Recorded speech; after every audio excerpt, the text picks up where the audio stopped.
Han, dito daw muna pansamantalang titira si Luna. Okay lang ba sa'yo? Tanong ng asawa kong si April. Napailing ako hindi dahil sa ayaw ko, kundi dahil sa palagay ko kasi ay hiwalay na naman sa kinakasama ang inaanak ng asawa ko. Napabuntong hininga na lamang ako at napatango. Baka naman kasi niloko na naman siya ng kinakasama niya, Han. Tanging sagot ko bago ipinagpatuloy ang paglilinis sa tricycle. Tricycle ang ibinubuhay ko sa pamilya ko. 2 ang anak ko at parehong babae. May kanya-kanya ng pamilya kaya kami na lang ni April lang nasa bahay. Medyo kinabahan ako sa isiping muling titira si Luna dito sa bahay. Naaalala ko 3 years ago nang makituloy ito sa amin.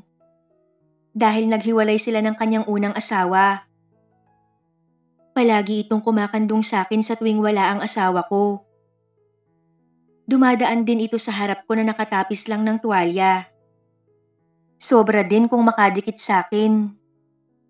Siyempre, agad na may nagre-react sa akin pag ginagawa niya yun. Hindi ko naman magawang sabihin sa asawa ko dahil siguradong magwawala yun sa galit. Kaya nga noong umalis siya kasi may nahanap na bagong lalaki, ay tuwang-tuwa talaga ako. Natatakot kasi ako na baka makagawa pa ako ng kasalanan sa asawa ko kung magtagal pa si Luna sa bahay namin. Wala pa kasi sa isip ko ang kadumihan noon. Hindi ko lang alam kung tuluyan na ba siyang nagbagong buhay. 49 years old na ako, habang si Luna ay 28 years old pa lamang. Medyo bata pa pero nakadalawang asawa na. Kinagabihan ay dumating si Luna. Wala pa ring kupas ng kagandahan niya. At ang mga mata niyang mapang-akit ay ganun na ganun pa rin. Nadako ang mata ko sa napaka-sexy niyang katawan na talaga namang sinasadya niyang ipakita. Kaya maging ang asawa ko ay napapayoko na lamang at napapailing-iling. Kung hindi lang siguro malaki ang utang na loob nito sa ina ni Luna na matagal nang yumao, hindi ito tutulungan ng asawa ko.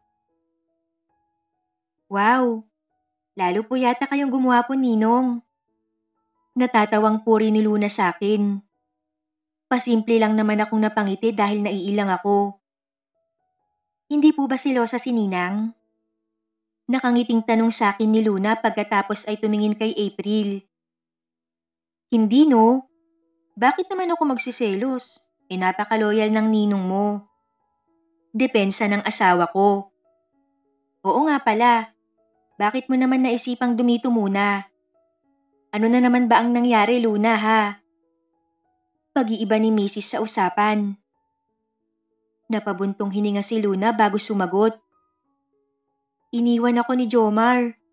Hayop na yun. Ipinagpalit ako sa mas matanda sa akin. Sa ganda kong to, ipinagpalit ako sa gurang. Galit na galit si Luna. Kasi naman Luna, magbago ka na kaya? Baka naman kasi nahihirapan din yung tao dahil napaka-arte mo sa buhay. Prangkang wika ni Mrs. Naku po naman Ninang. Nakalabing wika ni Luna pagkatapos ay nagkwento na sa asawa ko. Iniwan ko muna sila upang makapag-usap pa. Nagpaalam ako magpapahangin lang. Medyo natetense kasi ako sa paraan ng pagtitig sa akin ni Luna. Parang hindi gagawa ng maganda. Ilang minuto na akong nakaupo dito sa labas nang may tumabi sa akin. Luna, anong ginagawa mo dito? Tanong ko sa kanya. Kanina ka pa dito, Ninong. Madalas ka siguro dito. Tanong niya bago humithit ng yosi. Pagkatapos ay inalok ako. Pero tumanggi ako dahil hindi naman ako nagyoyosi. Good boy po pala kayo, Ninong. Mula noon hanggang ngayon. Nakangiting sabi niya sa akin. Para akong nabighani sa ngiti niyang yun. Siguro ay dahil sa maganda talaga siya. Napasulyap ako sa malambot niyang labi at napalunok dahil may biglang pumasok sa utak ko. Parang inuutusan akong sunggaban si Luna na kailangan ay tikman ko ang labi niya. Napailing-iling na lang ako sa naisip. Hindi ko sukat akalain na papasok sa isip ko yun. Maling-mali yun dahil may asawa akong tao. At higit sa lahat, inaanak siya ng asawa ko kaya inaanak ko na rin siya. Napaiwas ako ng tingin. Pawisan din ako kaya naman abot-abot na kahihiyan ang nararamdaman ko. Ninong Kevin. Malamlam ang mata ni Luna habang nakatitig sa akin. Naramdaman ko din ang paghagod niya sa aking likod at panakanakang pagdaos-dos ng kanyang kamay. Pwede pong kumandong ulit ako sa'yo. Nakangiting pakiusap ni Luna na mas nagpainit sa nararamdaman ko. Hindi pwede. Mabilis na tanggi ng isip ko. Hindi ako pwedeng makinig kay Luna. May mga asawa at mga anak na ako kaya dapat lang na umiwas ako sa tukso. Napansin yata ni Luna na pinipigilan ko ang aking sarili, kaya naman ito na ang gumawa ng paraan. Pumapit ito sa braso ko at tila ba sinasadya niyang may sumagi doon. Kaya naman lalo akong kinabahan. Please, Ninong. This time pwede bang may mangyari na? Bulong nito sa akin. Biglang nagtayuan ng balahibo ko sa ginawa ni Luna. Luna, tumigil ka nga. Ayokong magulo ang pamilya ko. Maling-mali ang gusto mong mangyari. Hindi mo ba naiisip ang ninang mo? Agad akong tumayo at iniwan si Luna. Ni hindi ko siya nilingon hanggang sa makapasok ako sa bahay. Dahan-dahan akong nahiga sa kama. Katabi ng asawa ko na mahimbing nang natutulog. Habang ako ay hindi mapakali sa higaan, maraming gumugulo sa aking isipan. Iniisip ko si Luna, yung nararamdaman ko sa tuwing lumalapit siya sa akin.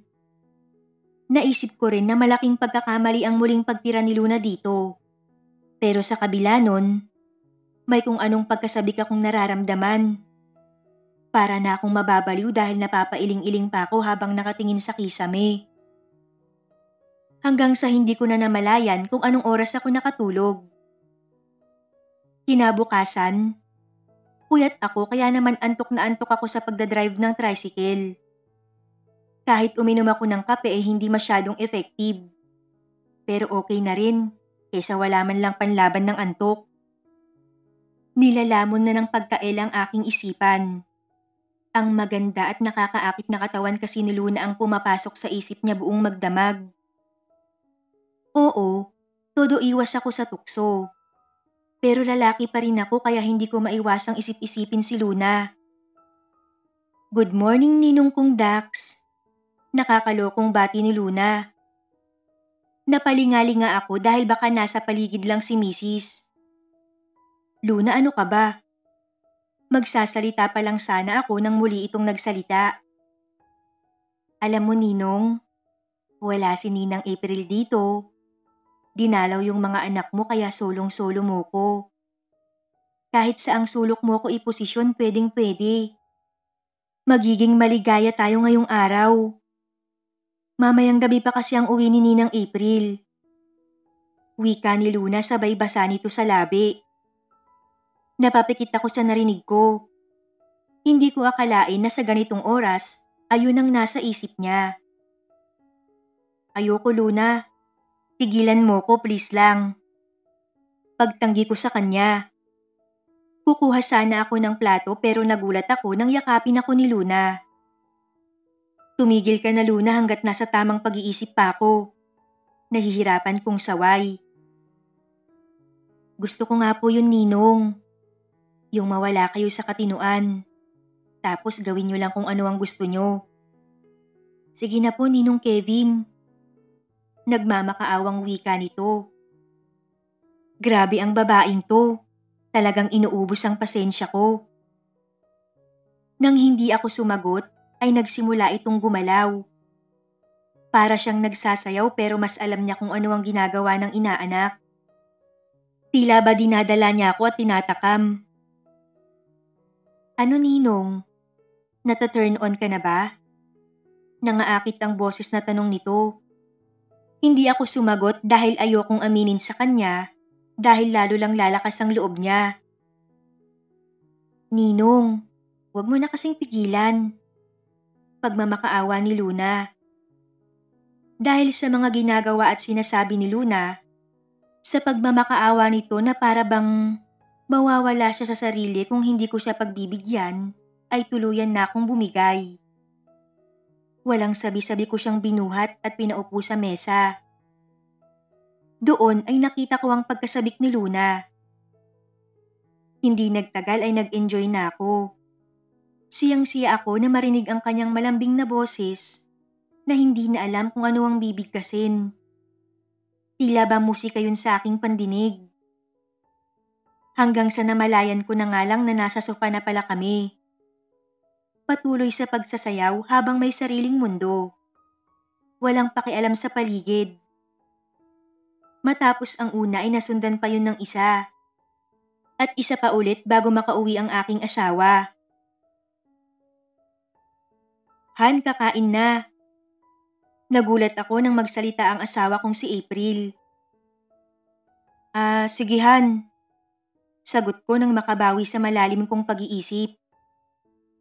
Sa hapagkainan ay kinumusta ko si April kung kumusta ang pagdalaw niya sa mga anak at apo namin. Masaya siyang nagkwento. Sinabi pa nito na hinahanap daw ako ng mga anak at apo ko. Marami pa kaming napagkwentuhan. Hanggang sa matapos kaming kumain ay hindi sumalo sa amin si Luna. Nasa kwarto pa ito at nagdahilan na busog pa. Pero ang totoo, humapdi kasi ang singit nito dahil sa gigil at ilang rounds nila. Kaya hindi na rin niya tinawag pa ito upang makabawi ng lakas. Ako rin naman ay kailangang makapagpahinga para mas lumakas ako dahil mukhang masyadong mahilig si Luna at hindi ako nito tatantanan. Simula nun ay puro ingay namin ni Luna ang maririnig sa bahay. Minsan sa salas, minsan sa kusina, at madalas sa kwarto ng babae. Tinataon namin yung pag-alam kung aalis ang asawa ko. Ako naman ay sakalang umaalis ng bahay pag walang planong lumabas ng bahay ang asawa ko. Kaya eto, dahil wala ang asawa ko, nasa silid kami ni Luna at walang sawang gumagawa ng milagro. At nang matapos ay nagpahinga lang ako saglit dahil mamamasada pa ako. Mamaya ulit Ninong. Malambing na bulong ni Luna bago ako lumabas sa kanyang kwarto. Tila wala itong kasawaan. Dumiretso na akong maligo upang makapagsimulang makapamasada. Paniguradong hapon na ako makakauwi nito at paniguradong pagod na pagod ako. Ngunit nawawala ang pagod ko sa tuwing makikita ko si Luna. Isang umaga habang nagkakape ako, ay bigla akong may narinig na nagsisigawan sa labas. Ano yun, Han? Tanong ko sa asawa ko na kanina pa pala nasa labas. Si Pare Larry pinapalayas ng asawa niya. Nahuli daw gumagawa ng milagro kasama ng hipag. Kwento sa akin ni April. Muntik ko nang maibuga ang iniinom kong kape dahil sa narinig. Oh Han, okay ka lang? Tanong sa akin ni Mrs. Napahinto ako sa pag-ubo at inayos ko ang aking sarili. Oo Han, okay na ako. Maya-maya pa ay tumingin ako sa labas. Nakita ko si Larry na pinupulot ang mga gamit na hinagis ng asawa. Panay pa rin ang sigaw ng babae sa lalaki. Habang tinititigan ko si Larry, hindi ko maiwasang makaramdam ng takot. May posibilidad kasi na mangyari sa akin yun dahil sa ginagawa namin ni Luna. Oh Han, hindi ka na nakapagsalita dyan. Nagtatakang tanong sa akin ni April. Ha? Wala sa sarili kong wika. Sabi ko, wag na wag mong gagawin sa amin ng mga anak mo yun. Ayokong masira ang pamilya natin. Sabi ni April. Oo naman Han. Wika ko sabay ngiti. Pagkatapos ay napatingin kay Luna na malagkit ang tingin sa akin. Hindi tuloy ako mapakali lalo na nang lumapit si Luna sa amin ni April. Ano pong nangyayari Ninang at parang may nagkakagulo? Tanong ni Luna kay April. Napapitlag ako nang haplusin ni Luna ang braso ko. Mabuti na lang at nakatalikod si April sa amin. Si Pare Larry. Nahuli ng asawa na nakapatong sa hipag niya. Ayan, pinalayas. Kwento naman ni April. Naku, ganun ba, Ninang? Kawawa naman si Kuya Larry. Biglang nalukot ang muka ni April nang marinig ang sinabi ni Luna. Anong kawawa?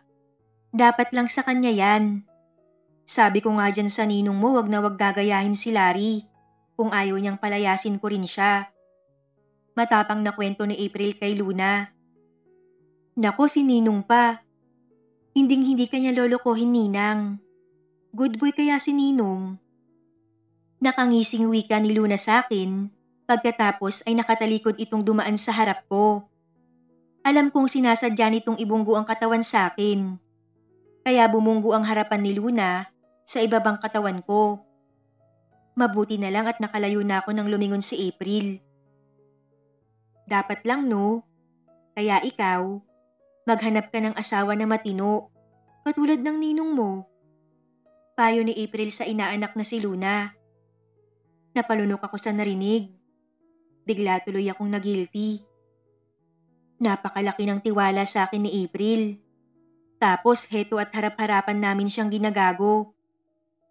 Sana nga po makahanap ako ng katulad ni Ninong. Sagot naman ni Luna. Hindi ko na hinintay magsalita ang asawa ko at mabilis na akong pumasok ng bahay. Hindi ko na kayang tignan si April na nakikipag-usap kay Luna. Maya-maya pa ay umalis na ako para mamasada. Naabutan ko pa ang dalawa na patuloy pa rin sa pag-uusap. Nakita ko pa ang pagkindat sa akin ni Luna pero hindi ko na lang pinansin. Pag-uwi ko ay hindi ko nakita si Luna. Dumiretso na lang ako sa kwarto at doon ay nag-isip-isip. Doon ay napagpasyahan ko na itigil na ang kakaibang ugnayan namin ni Luna. Unang-una, mali yun at napakaduming gawain. Pangalawa, bigla akong nagilty at naawa sa asawa ko. Ayoko ring mamuhi sa akin ng mga anak ko. Ayaw ko silang saktan kaya magbabago na ako. Ninong, tawag sa akin ni Luna habang nakahiga ako sa sofa. Amoy alak ito kaya naman agad akong napabangon. Hinila ko si Luna sa kusina dahil baka biglang lumabas sa kwarto namin si Mrs. at makita kami ni Luna. Luna, tama na. Pakiusap ko sa kanya. Ngunit tila babingi ito at hindi pinansin ang pakiusap ko. Hindi ito magkanda-ugaga at hindi malaman kung ano ang uunahing gawin. Ano ka ba, Ninong? Naumpisahan na natin. Ngayon pa ba tayo hihinto? Napansin kong mas wild si Luna. Dahil siguro sa tama ng alak. Marupok ako sa tukso kaya nabaliwala ang pangako ko sa sarili. At kahit anong pagpipigil ko ay bumigay pa rin ako. Lumipas ang 1 linggo at paulit-ulit lamang na ganun ang nangyayari. Si Luna at ako ay patuloy sa aming relasyong pangkama. Habang ang asawa ko ay busy sa lahat ng bagay, kaya walang kaalam-alam sa nangyayari.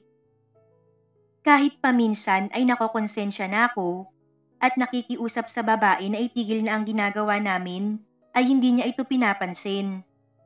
Ipinipilit at ipinagduduldulan pa rin niya ang kanyang sarili sa akin.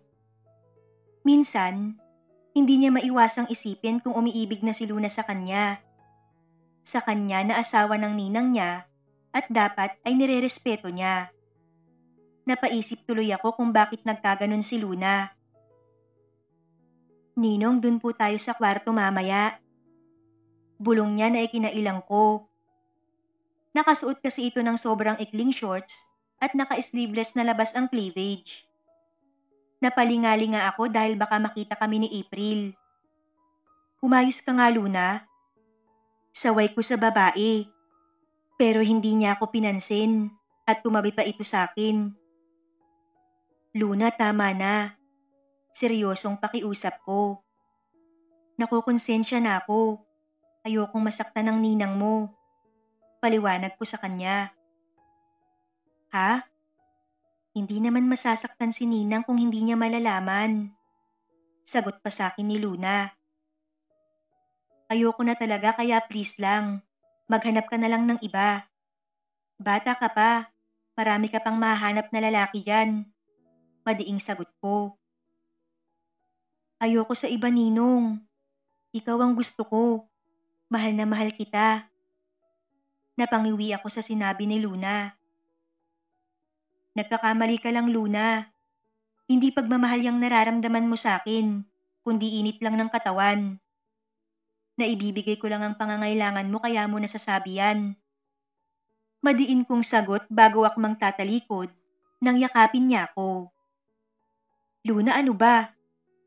Mahina lang ang boses ko dahil baka marinig at mahuli kami ni April. Nasa kusina ito at nagluluto habang kami ay nasa sala naman. Mabilis akong lumayo bago ito sinamaan ng tingin. Hindi pagmamahal yung nararamdaman mo kundi katilang. May sakit ka na nga siguro. Kasi kung saan ka abutin ng kate gusto mong kinakamot agad. So, ginusto mo naman, di ba? At alam ko na gusto mo pa rin na gawin natin to. Mapang-akit niyang sagot. Pinigilan ko na lang ang sarili kong madala. Hindi, Luna. Lalo na at wala kang pinipiling oras at lugar. Sa ginagawa mo ay mahuhuli tayo. Kaya ayoko na. Ayokong itakwil ako ng asawa at mga anak ko. Diretsahang sagot ko. Oh, andito na pala kayo. Luto na ang ulam. Halina kayo't kakain na. Aya ni April nang madatnan kami sa sala. Sigihan. Maikling wika ko saka pumunta sa kusina. Hindi ko na nilingon si Luna. Susunod na lang po ako, Ninang. Narinig ko na lang nasabi niya. Mabilis akong kumain kaya tapos na ako nang dumating si Luna. Tapos ka na agad, Han? Tanong sa akin ni April. Oo, Han. Sige at magpapahangin muna ako sa labas. Paalam ko saka ako lumabas. Hindi naman tumitingin sa akin si Luna. Kinagabihan, nakahiga na kami ni April at matutulog na. Kanina ka pa nakatitig sa akin, Han. May problema ka ba? Nag-aalalang tanong sa akin ng asawa ko. Agad naman akong umiling. Bakit parang mabigat ang dinadala mo? Pwede mo namang ikwento sa akin. Gustong gusto kong sabihin sa asawa ko. Kasi sawa na akong itago kay April lahat ng kabalbalan namin ni Luna. Ngunit gusto ko mang umamin pero alam kong hindi pwede. Mahal na mahal kita. Kayo ng mga anak mo. Tanging nasabi ko kay April. Sana kahit anong pagsubok ang dumating sa pamilya natin, wag mo kong iiwan. Kevin, ano bang problema? Nag-aalala na ako sa mga sinasabi mo. Wala lang to. Mapait akong ngumiti. Iniisip ko lang kung may kasalanan akong magawa. Malaking kasalanan. Yung tipong kasumpa-sumpa. Sa tingin mo, mapapatawad mo pa ba ako? Kung nagsisisi ka naman, bakit hindi? Kevin, ano ba talaga yun? Sabihin mo na kasi sa akin. Medyo gumaan ang loob ko sa sagot ni April. Pero alam ko na nasasabi niya lang yun dahil wala siyang alam sa mga pinaggagawa ko. May tinatago ka ba sa akin, Kevin? Maya-maya ay tanong ni April. Nakita ko ang takot sa mukha niya. Walahan, ano ka ba? Natanong ko lang kasi biglang pumasok sa isip ko. Wag mo nang isipin yun, mai-stress ka lang. Napatango siya at niyakap na lamang ako. Kinaumagahan ay maganda ang gising ko. Nararamdaman ko kasing ito na ang simula ng pagbabagong buhay ko. Napasulyap ako kay Luna na halatang bad mood. Hindi kami nagpapansinan kaya panatag ang aking loob. Hanggang sa makaalis ako ng bahay at makauwi kinahapunan, ay hindi kami nagkikibuan ni Luna. Masaya kaming nagkukwentuhan ng asawa ko sa hapagkainan, habang si Luna ay seryoso lang at walang kibo. Ang sarap pala sa pakiramdam ng walang iniisip na problema. 7:00 ng gabi, Kasama kong nanonood ng TV si April. Bandang 7:30 ay nagpaalam na itong matutulog, kaya sinabi ko na tatapusin ko ang pinapanood ko at susunod na ako. Ninong Kevin, ilang minuto ang lumipas ay lumapit sa akin si Luna at niyakap ako. Gustong-gusto na kitang makatabi. I really need you. Pakiusap naman, pagbigyan mo na ako. Nanginginig na wika ni Luna. Luna, hindi ka ba marunong umintindi? Ayoko na nga. Sa iba mo nalang ibaling yung nararamdaman mo. Lumayo ako sa kanya. Hindi na ito kumibo at masama ang loob na pumasok ng kwarto. Hinintay niya itong makapasok bago ilak ang pinto. Pero mag-aalas 9 na ay hindi pa rin ito umuuwi. Naghintay pa siya ng ilang minuto. At nang hindi pa ito dumating, ay nagpasya siya na matutulog na.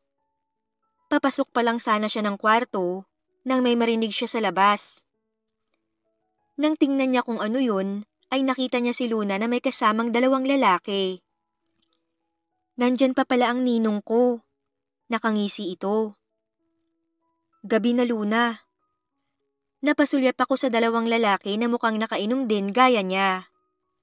Sino ba yung mga kasama mo? Pag nalaman to ng ninang mo, hindi na ako nakapagpatuloy. Huwag niyo na akong sermonan, ninong. Inihatid lang nila ako. Wika ni Luna na walang pakialam kung nakadikit sa kanya ang dalawang lalaki. Naiiling akong tiningnan si Luna. Tama nga siguro ako. May sakit nga ang batang to. Hindi ito mapakali na walang kumakamot sa kate. Kung ganon, halika na't pumasok ka na't baka magising pa ang ninang mo. Inalalayan ko siyang pumasok. Umalis na rin yung dalawang lalaking kasama niya. Alam mo, ninong, kahit dalawa pa silang kasama ko kanina, walang-wala sila sa'yo. Iba kasi yung sa'yo eh. Hinahanap-hanap ko. Pero no choice ako kasi kailangan ko na talaga sila. Kahit pa ulit-ulit kong ipagamit sa kanila yung katawan ko, hindi mawala-wala yung pangangailangan ko sa'yo. Nakangising wika ni Luna. Hindi siya makapaniwala. Ibig sabihin pinagtulungan pala siya ng dalawang lalaki kanina. Pero kaya ko pa po, Ninong Kevin. Tara sa kwarto ko. Nakangising wika ni Luna, pero hindi ko siya pinansin.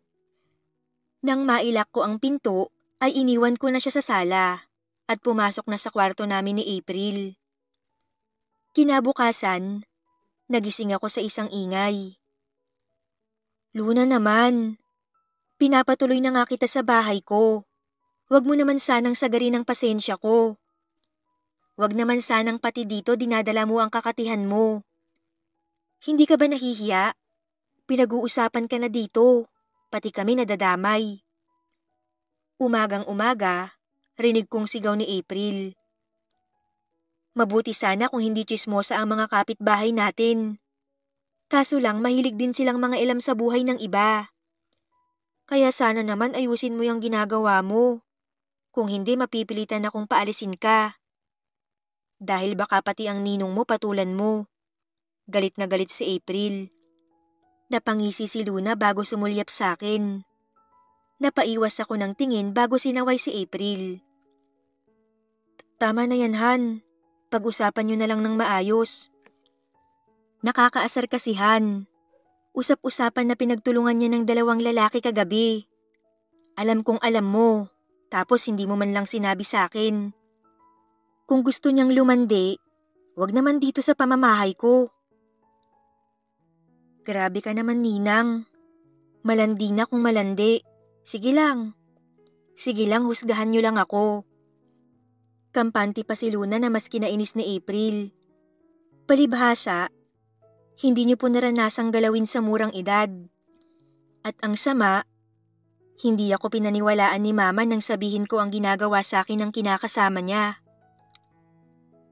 Ngayon ko naiintindihan kung bakit nagkaganon si Luna. Kita ko ang gulat sa mata ni April at ang pagluha nito. Pero hindi naman dahilan yun para masirain mo ang buhay mo. Huwag kang magalit sa ina mo. Kilala ko siya. Hindi niya gustong mangyari sa'yo yun. Pagtatanggol ng asawa ko sa kaibigan niya. Ano pa bang sisirain? Sirang-sira na ako. Hinahanap-hanap na to ng katawan ko.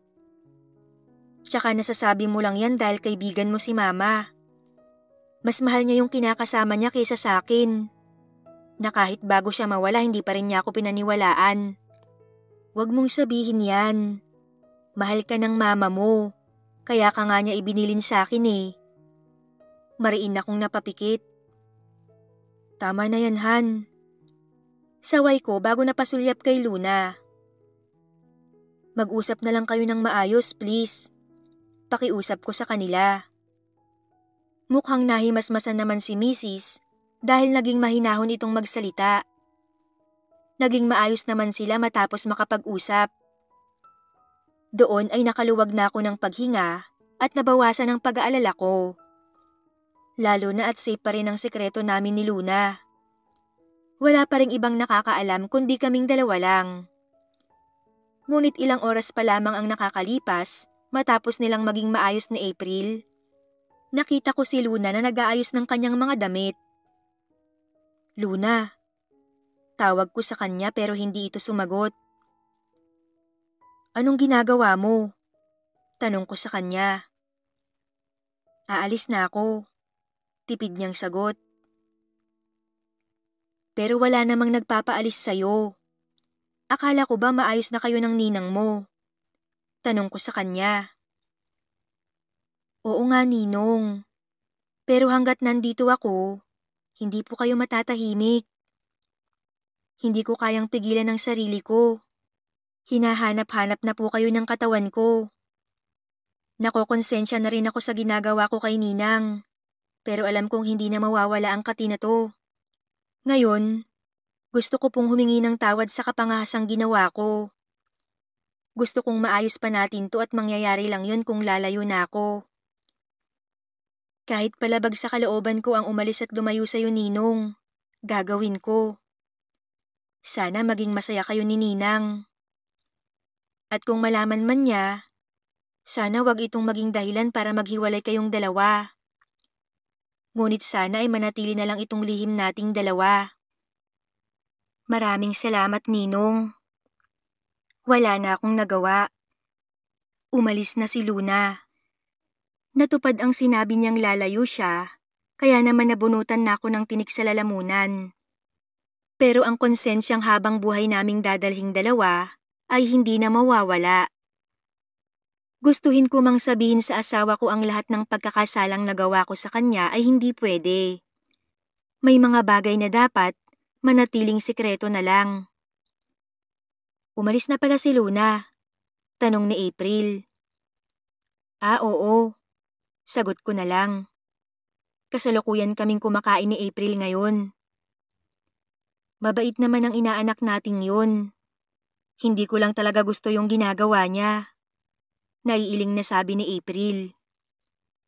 Palagay ko'y kapag nakapag-isip-isip naman yun ay babalik rin siya. Sana magbagong buhay na siya. Napatango ako sa sinabi ng asawa ko.